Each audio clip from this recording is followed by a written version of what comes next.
Bienvenida o bienvenido a esta exploración profunda. Hoy nos adentramos en las ideas presentadas en Cree en ti, de Ruth Nieves, un libro con un subtítulo que ya marca el camino. Descubre el poder de transformar tu vida. Exactamente. Tenemos a nuestras manos extractos de esta obra. Y, bueno, lo que vemos es una mezcla interesante, ¿no? La autora combina su propia trayectoria personal con conceptos sobre el potencial humano, el funcionamiento de la mente y esta idea de que podemos co-crear nuestra realidad. Así que nuestra misión hoy es, desentrañar algunas de las ideas clave que Nieves propone sobre cómo nuestras creencias y nuestro estado interno pueden, según ella, influir de manera radical en nuestra experiencia de vida.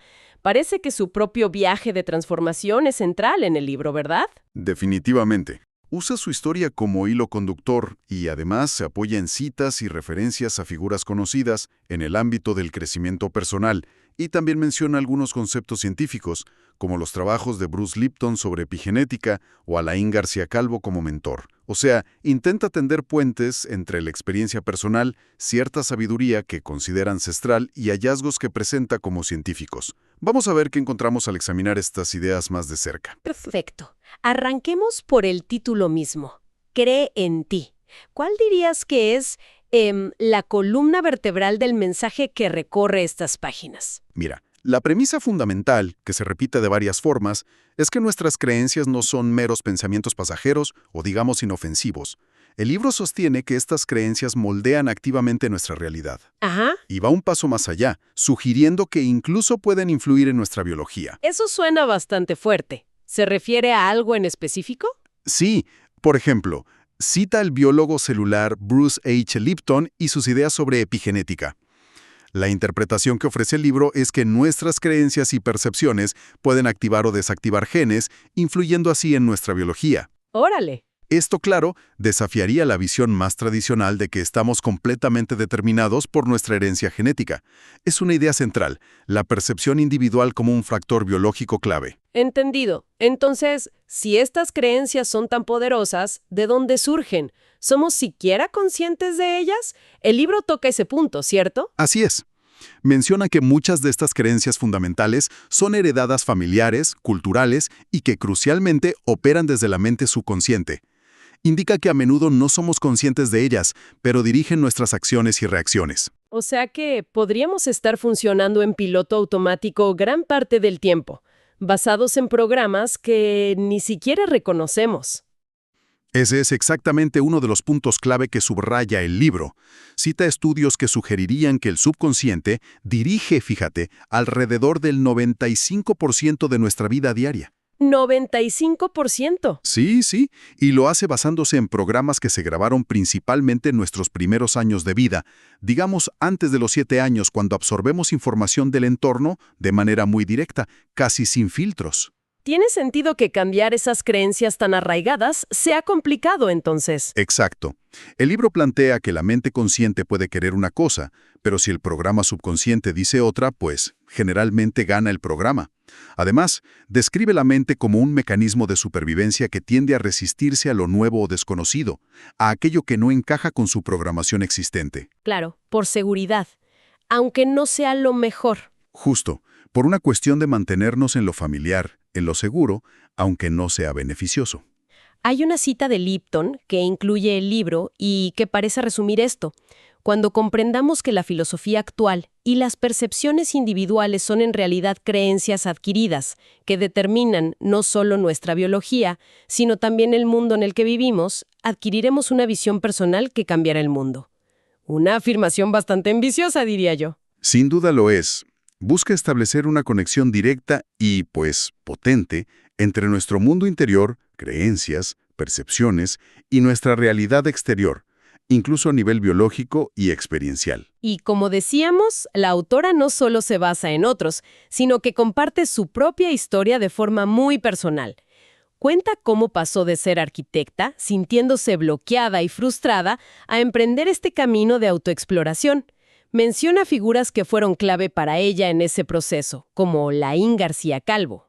Sí, Relata un viaje personal desde sentirse estancada, incluso menciona haber pasado por una depresión alrededor de los 30 años, hasta encontrar lo que ella considera un nuevo propósito. Este cambio personal parece ser la base desde la cual presenta los principios del libro, dándole un tono testimonial, ¿no? Ajá. Parece que un punto de inflexión clave fue pasar de sentirse víctima de las circunstancias a, pues, asumir la responsabilidad de su estado interior y de su vida. Ok, entonces, partiendo de esta base sobre el poder de las creencias y la programación subconsciente, el libro introduce conceptos que pueden sonar llamativos. Usa palabras como superpoderes o milagros. Incluso cita a Goethe. Magia es creer en ti mismo. Si puedes hacer eso, puedes hacer que cualquier cosa suceda. ¿Cómo debemos entender esto en el contexto del libro? Fíjate que parece usar estos términos magia o milagros no necesariamente en un sentido sobrenatural estricto, sino para describir la capacidad humana de lograr cosas que parecen ir más allá de los límites autoimpuestos o de lo que la mente racional considera normal o posible. Entiendo. De hecho, cita la definición de milagro de la RAE como un suceso o cosa rara, extraordinaria y maravillosa. El énfasis está en lo extraordinario que puede surgir cuando la creencia es fuerte. ¿Y cómo conecta esto con la fe? Menciona bastante la fe. Sí, la fe se presenta como un elemento absolutamente esencial. Cita pasajes bíblicos conocidos, como la parábola de la semilla de mostaza, la idea de que una fe pequeña puede mover montañas, o la definición de fe en Hebreos 11.1. Es, pues, la fe, la certeza de lo que se espera, la convicción de lo que no se ve.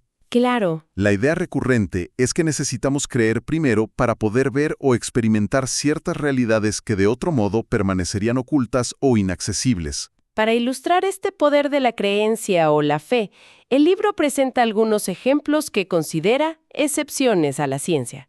¿Podrías recordarnos cuáles son? Claro, menciona por ejemplo la práctica de caminar sobre fuego, firewalking, algo que la autora afirma haber hecho ella misma, y atribuye la capacidad de no quemarse a un estado mental de fe y certeza. Vaya. Sobre hielo y nieve sin sufrir daños. Y cuenta la anécdota de las gemelas Kaeri y Brielle Jackson, nacidas muy prematuramente en 1995. Una empeoró gravemente, y una enfermera, rompiendo el protocolo, las puso juntas en la incubadora. Al abrazarse, la gemela enferma, pues milagrosamente estabilizó sus signos vitales. Son historias impactantes, la verdad. El hilo conductor que la autora parece querer trazar es que la creencia, la fe o incluso el amor pueden tener efectos físicos tangibles y transformadores, ¿cierto? Exactamente. Se presentan como fenómenos que sugieren que hay factores en juego más allá de las explicaciones puramente físicas o biológicas convencionales. Y estos ejemplos sirven de puente para introducir otro concepto central que recorre el libro, la idea de que todo es energía. Ah, sí. Se apoya en la famosa ecuación E-mc² de Einstein, ¿no? Correcto. Usa la ecuación para argumentar que materia y energía son, en esencia, intercambiables, dos caras de la misma moneda. Y a partir de ahí, recalca que lo que percibimos con nuestros 5 sentidos es solo una fracción muy limitada de la realidad total, que hay mucho más ahí fuera, y aquí dentro, de lo que captamos normalmente. Y aquí es donde entran en juego algunos experimentos que la autora interpreta como respaldo a esta visión energética y conectada de la realidad. Menciona varios. ¿Podrías resumir los más destacados? Sí. Menciona principalmente 3 que usa para argumentar su punto. Uno, el llamado efecto fantasma del ADN, atribuido al físico ruso Vladimir Poponin. Ajá. Según el libro, este experimento mostró que el ADN humano en un tubo de ensayo parecía influir en partículas de luz, fotones, en el mismo espacio, como que las ordenaba de alguna manera. Y lo sorprendente, según esta descripción, es que este patrón ordenado persistía incluso después de retirar físicamente la muestra de ADN. ¿En serio? O sea, ¿como una huella? La interpretación que se da es esa, que el ADN deja una especie de huella energética. Luego otro experimento que atribuye a investigaciones militares estadounidenses. Se tomaron muestras de ADN de voluntarios, células de la boca. Ok. Estas muestras se llevaron a otra ubicación, a veces a kilómetros de distancia. Cuando los donantes eran expuestos a estímulos emocionales, viendo videos, por ejemplo, sus muestras de ADN remotas reaccionaban eléctricamente al mismo tiempo. sin retraso aparente. ¡Wow! Instantáneo. Eso se presenta como evidencia de una conexión instantánea, no local, entre la persona y su propio ADN. Y tercero, menciona trabajos del Instituto HeartMath, que, según el libro, sugieren que la forma física de la molécula de ADN cambia según las emociones. ¿Cómo? Pues que sentimientos como la gratitud, el amor o el aprecio harían que la molécula de ADN se relajara y expandiera sus bucles. Y por el contrario, sentimientos como la rabia, el miedo o el estrés la contraerían y, como dice el libro, apagarían algunos de sus códigos genéticos. Estos experimentos, tal como los describe el libro, son ciertamente provocadores. Sugieren que nuestros pensamientos y sentimientos podrían tener efectos físicos medibles, incluso a distancia o a nivel molecular. Una idea bastante radical, ¿no? Bastante. El libro también menciona los conocidos experimentos de Masaru Emoto con cristales de agua, ¿verdad? Sí, los incluye. Los trabajos de Emoto, donde se fotografiaban cristales de agua congelada, después de haber sido expuesta a diferentes palabras, músicas o intenciones, ya sabes, positivas o negativas. Sí, he visto esas imágenes. El libro muestra las típicas imágenes de cristales hermosos y simétricos formados supuestamente por agua expuesta a amor o gracias, en contraste con estructuras caóticas o inexistentes del agua expuesta a odio o contaminación. ¿Y la conclusión que la autora extrae de todo esto, cuál es? La conclusión que presenta es que somos co-creadores de nuestra realidad. Argumenta que nuestros pensamientos y emociones no son privados ni inertes, sino que emiten vibraciones o frecuencias energéticas constantemente, y que estas vibraciones interactúan con el campo energético a nuestro alrededor. Y esto conecta directamente con la idea de atraer experiencias que vibren en la misma frecuencia, ¿no? La diferencia entre la vibración del amor, que sería alta, y la del miedo, que sería baja. Exactamente. Se postula que, según nuestro estado interno predominante, amor, gratitud, alegría, versus miedo, enojo, resentimiento, emitimos una firma vibratoria que, como un imán, atrae situaciones, personas y circunstancias que resuenan en esa misma frecuencia. Entiendo. Por eso, el libro insiste tanto en la importancia de hacernos responsables de nuestro estado interno como clave para cambiar nuestra experiencia externa. Menciona también el campo electromagnético del corazón, que según cita del Instituto HeartMath, es mucho más potente que el del cerebro y se expande varios metros a nuestro alrededor, influyendo en nuestro entorno y en los demás. Fascinante cómo conecta todas estas ideas. Ahora, cambiemos un poco el enfoque, hacia otro pilar fundamental del libro. La afirmación «tú no eres lo que piensas». Incluso cita a Sergi Torres diciendo «tú no eres lo que tu cerebro opina». Si no somos nuestros pensamientos, ¿quiénes somos entonces, según esta perspectiva? Aquí el libro introduce una distinción crucial. Diferencia entre la mente y el ser. La mente se describe más bien como una herramienta, un mecanismo de procesamiento y supervivencia, que funciona con base en la programación adquirida, especialmente, como ya dijimos, en la infancia. La voz en la cabeza. Esa mera. Es la voz incesante en la cabeza, que comenta, juzga, compara, se preocupa, basada en el pasado y proyectando hacia el futuro. La famosa loca de la casa, como dicen algunos. Sí, la conozco. Bueno, se enfatiza que esta mente pensante, sobre todo en su modo subconsciente, es la que dirige la mayor parte de nuestra vida, ese 95% que mencionamos, pero no es nuestra identidad fundamental. Entonces, ¿qué sería el ser? El ser se presenta como nuestra esencia más profunda, la conciencia pura que observa esos pensamientos, el espacio silencioso detrás del ruido mental. Es nuestro potencial ilimitado que no está condicionado por esa programación mental. La invitación del libro es a aprender a desidentificarnos de la corriente de pensamientos, a darnos cuenta de que somos el observador, no el contenido observado. Esto tiene implicaciones enormes para la responsabilidad personal, ¿no? Porque ya no se trata de culpar a los padres o las circunstancias por cómo somos, Exacto. sino de comprender que recibimos una programación y ahora, como adultos, podemos empezar a observarla y elegir diferente. Exactamente. El libro enfatiza que no se trata de culpar, sino de comprender cómo se instaló ese software subconsciente. Por ejemplo, si de niños escucharon repetidamente mensajes limitantes sobre el dinero, la valía personal o las relaciones, es muy probable que esa programación siga activa en la vida adulta, creando dificultades en esas áreas. ¡Claro! Reconocerla es el primer paso indispensable para poder reprogramarla. Y aquí entra otro concepto clave que mencionas, el poder de elegir. Fundamental. Aunque no siempre podamos controlar los eventos externos, el libro argumenta que siempre podemos elegir nuestra respuesta interna, nuestra actitud, nuestro enfoque, la interpretación que damos a los hechos. Propone practicar la disociación de la opinión constante de la mente, reconocerla como lo que es, una opinión, a menudo basada en miedos y limitaciones pasadas, no necesariamente la verdad objetiva. Y esto nos lleva a la idea de que la percepción es subjetiva, de que cada quien vive en su propia realidad filtrada por sus creencias. Precisamente. El libro subraya que no hay una única realidad objetiva que todos experimentamos igual. Cada persona vive en su burbuja perceptual, creada por sus filtros mentales y creencias. Por eso dos personas pueden vivir exactamente la misma situación externa y tener experiencias internas radicalmente diferentes. Tiene lógica. Y de aquí deriva, lógicamente, la importancia de no juzgar a los demás, porque simplemente no podemos saber cómo están percibiendo el mundo desde su propia y única configuración interna. Entendido. Ahora, hablemos de otro tema recurrente, el movimiento del miedo al amor. El libro insiste mucho en cultivar estados como el amor y la gratitud.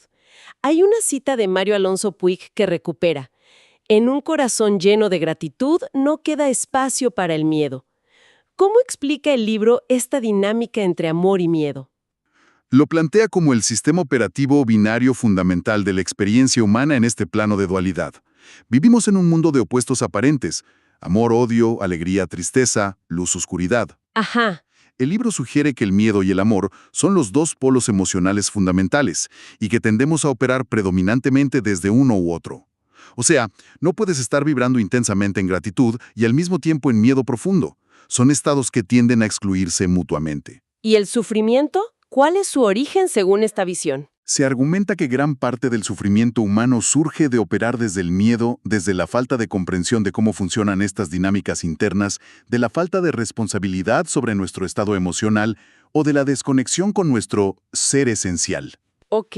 Una idea muy potente que presenta es la de reinterpretar los desafíos, las dificultades, incluso lo que llamamos errores o fracasos. ¿En qué sentido? En el sentido de verlos no como castigos o señales de nuestra ineptitud, sino como oportunidades de aprendizaje cruciales para nuestra evolución.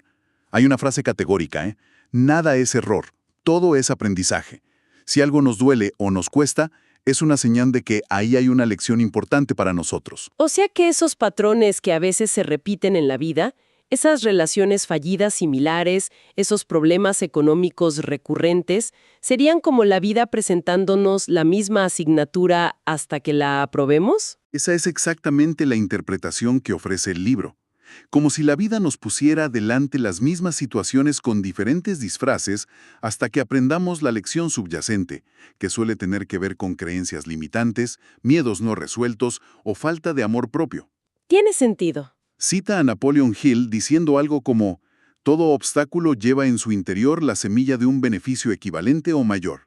La clave estaría en buscar activamente esa semilla, ese aprendizaje oculto, en lugar de solo lamentar el obstáculo.